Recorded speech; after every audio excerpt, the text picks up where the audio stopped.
tes DMI. Aku sudah hampir 2 tahun motoran, naik motor. Kenapa naik motor? Karena harus Karena harus. apa? Harus mandiri. Mau gimana?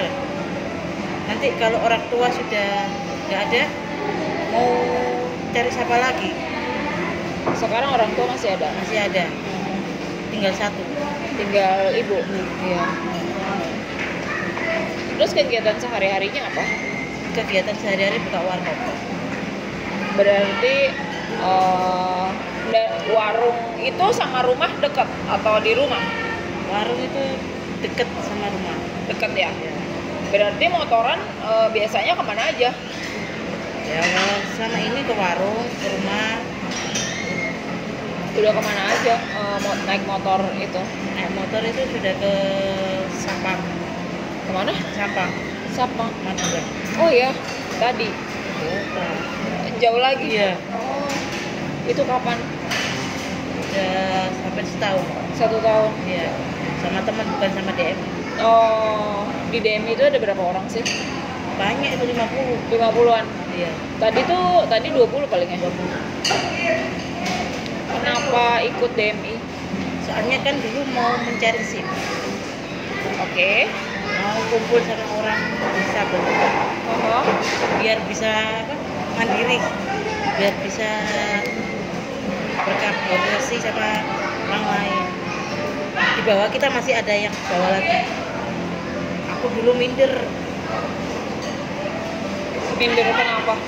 yang minder di jelek-jelekin orang, dihina orang.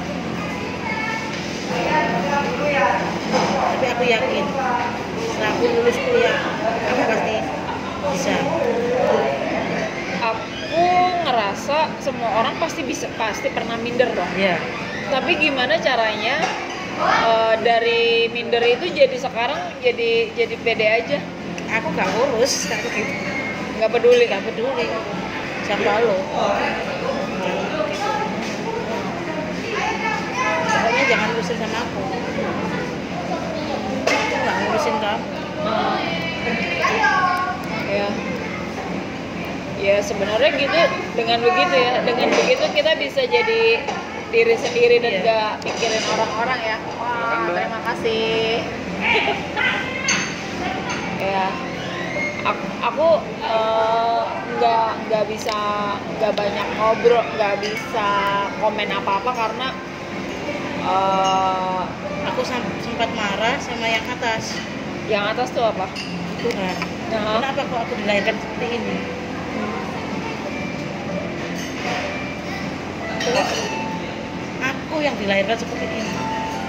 Aku dikucilkan itu mulai dari SMP, SMA. Nggak dikumpuli teman. Terus aku bangkit, aku harus kuliah.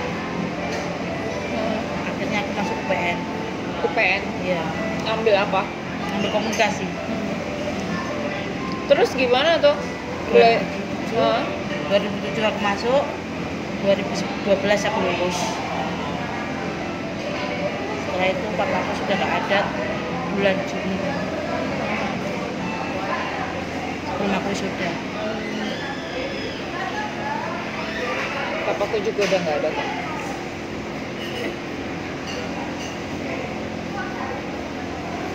Pas lagi belajar komunikasi apa yang didapat? Pas lagi belajar komunikasi kan apa yang didapat? Ilmu apa? Maksudnya gimana caranya kita tetap bisa berkomunikasi walau kita punya kekurangan ya? Soalnya kalau misalnya Kalau ngurutin minder ya, kapan bangkitnya? Ngurutin minder kapan bangkitnya? Setelah itu aku cari sepeda.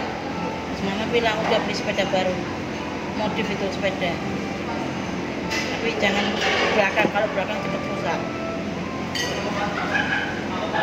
berarti mama support banget dong. Support Mama juga motoran. motor. Punya berapa saudara kalian? 5. Dirimu ke 4. Aku yang paling Paling apa? paling cacat sendiri. Saudara-saudara yang lain maaf. Enggak, Oh, aku lahir kaki dulu yang keluar. Kembar air, kembar air maksudnya? kembar air. Prematur. Oh. Kaki dulu yang keluar ke belakangan. Oh. Tapi dari kalian berlima, yang lain apa? Sibuk apa? Kesibukannya, kegiatannya? Kerja sendiri. Tapi tinggal satu rumah. Enggak, sudah pisah. Dirimu sama mama? Iya. Sambil makan loh. Dirimu kalau mau sambil makan monggo loh. Ini makanannya, aku yang itu. aku takut melting. Karena mau itu aku ada sayurnya. Yang dapat hadiah. Ini pasangannya kalian. Ini tambahannya. Gak apa-apa kan? Sambil makan hari ini doang kok makan kayak gini. Sendoknya. Tolong. Ini kayaknya di rumah deh, tomat. Pakai deh. Mau pakai tomat? Sendok. Aku satu aja. Pakai sempit.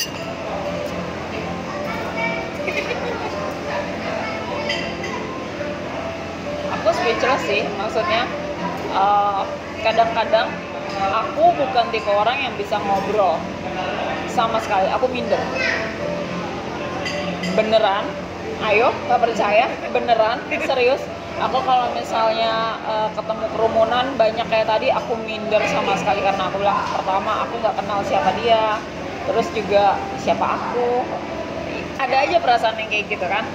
Tapi karena aku kenal sama Kak Heni, kenal sama Kak Moza, kesini ya itu sama kayak dirimu itu, belajar untuk bodo amat itu susah banget.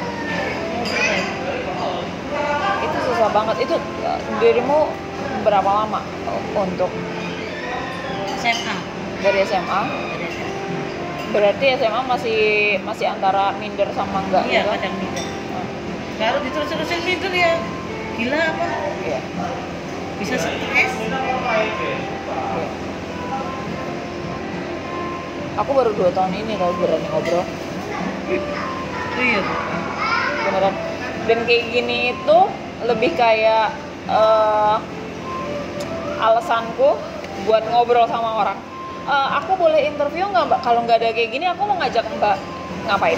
Ya kan nggak ada alasannya untuk ngobrol gitu.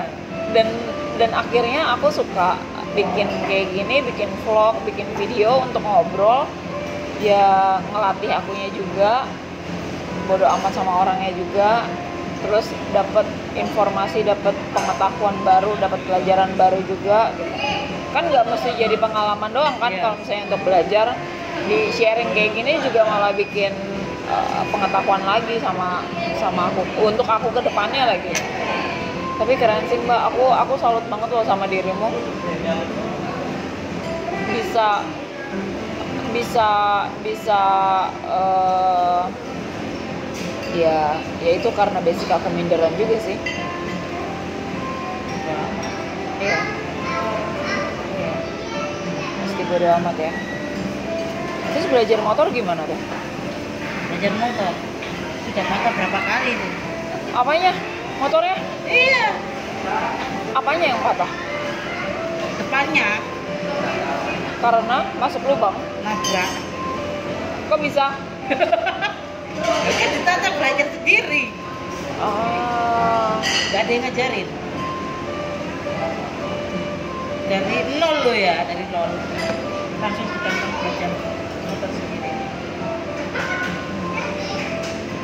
Punya harapan gak sih kayak ada tempat kursus gitu untuk belajar yang bisa ada pendampingnya gitu? Iya, punya harapan.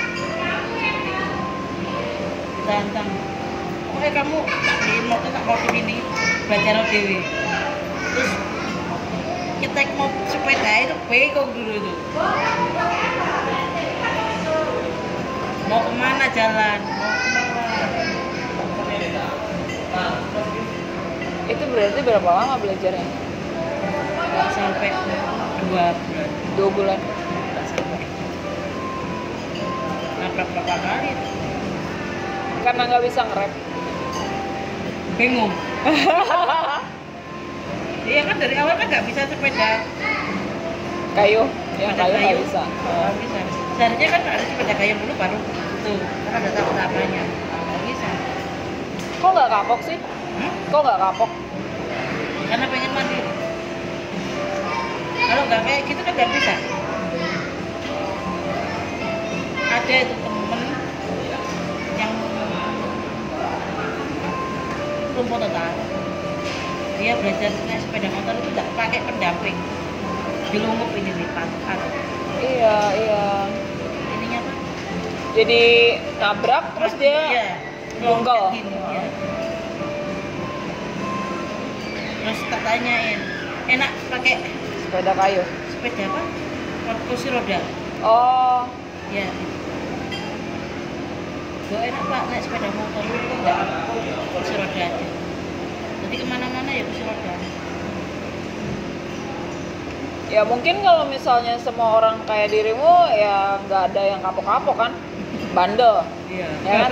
Kalau misalnya kayak tadi tuh sekali latihan totonya nyungsep, kapok, mau ada banyak orang yang nggak Itu bisa. sudah diberikan dinsos untuk dia karena dia apa naik kursi roda terus akhirnya diberikan modif itu terus muter gitu dia kapok udah aku terus akhirnya sama desa tarik lagi sepedanya. Tapi Mbak, kalau misalnya ternyata ada kesempatan untuk kayak safety riding, pelatihan gitu, atau ada kelas yang virtual mungkin atau fisik datang, ada orang yang datang dikumpulin, ayo kita belajar motor bareng sama teman-teman DMI gitu, itu gimana responnya? Ya enggak apa-apa. Silakan. Sanggup. Tapi maksudnya teman-teman juga terbuka akan itu kan ya? Terbuka. Insya Allah terbuka. Kalau dari aku pribadi aja, aku ngelihat setir mobil, sekolah mobil kan banyak ya, Iya. tapi sekolah motor nggak ada. Itu satu.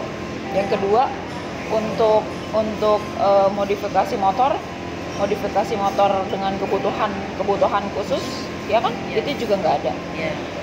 Yang ketiga, dari dua ini belajar naik motor dengan motor yang modifikasi khusus, itu nggak ada sama sekali. Ya. Ya kan? Suruh belajar tuh begini. Nah, kalau misalnya bandel-bandel kayak dirimu ya berarti kan bisa nggak kapok-kapok, mau jatuh kayak gimana juga. Oh ya, aku harus bisa. Iya. Tapi Iya, kalau gitu. tapi kalau kasihan banget buat temen-temen yang sekali jatuh terus totonya Kapok. udah selesai kapok. Iya. Kasihan. Malah butuh kayak Bimbingan khusus. bimbingan lagi kan. Aku sudah nyupport dia. Ayo Pak. Iya. Trauma kan? Iya. Enak kayak gini daripada ini aku sobek semua katanya. Ininya sobek semua. Iya apa itunya masukin? Iya. Jadi konsenku sih. Aku konsen ke situ. Maksudnya semoga jalannya dibukain untuk ke situ. Semakin aku dipertemukan sama kalian itu semakin aku punya semangat banyak gitu. Ngobrol kayak gini dapat dapat dengar pengalamannya kayak gimana, semangatnya kayak gimana. Aku jadi kayak makin semangat lagi nggak berasa capek-capeknya.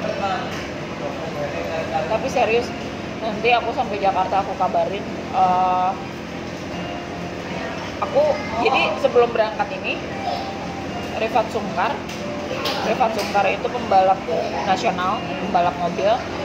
sekarang ini dia jadi IMI pusat untuk mobility, untuk komunitas.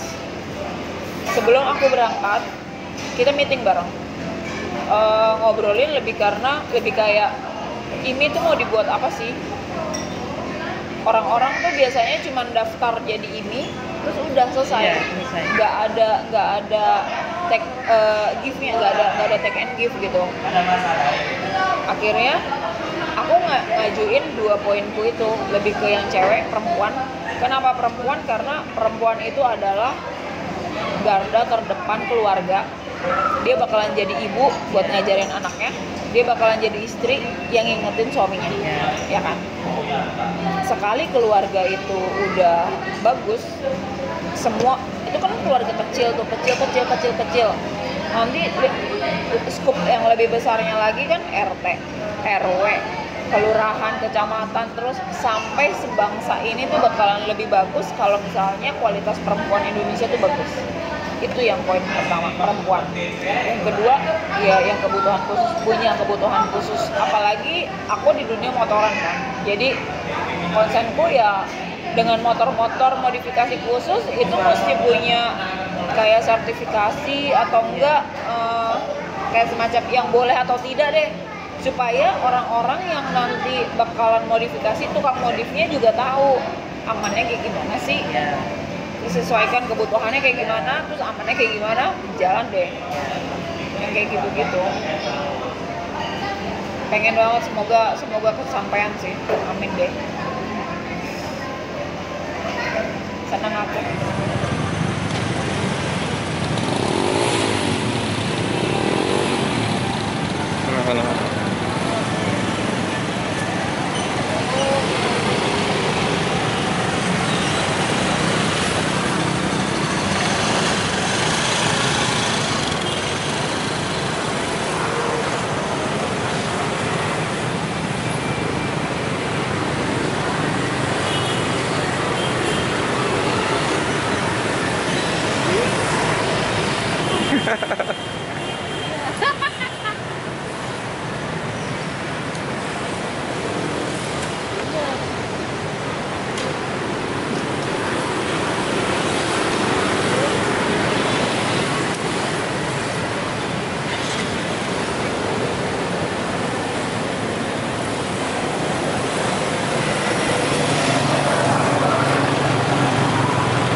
Kalau kanan kenapa nggak nabrak? Enggak.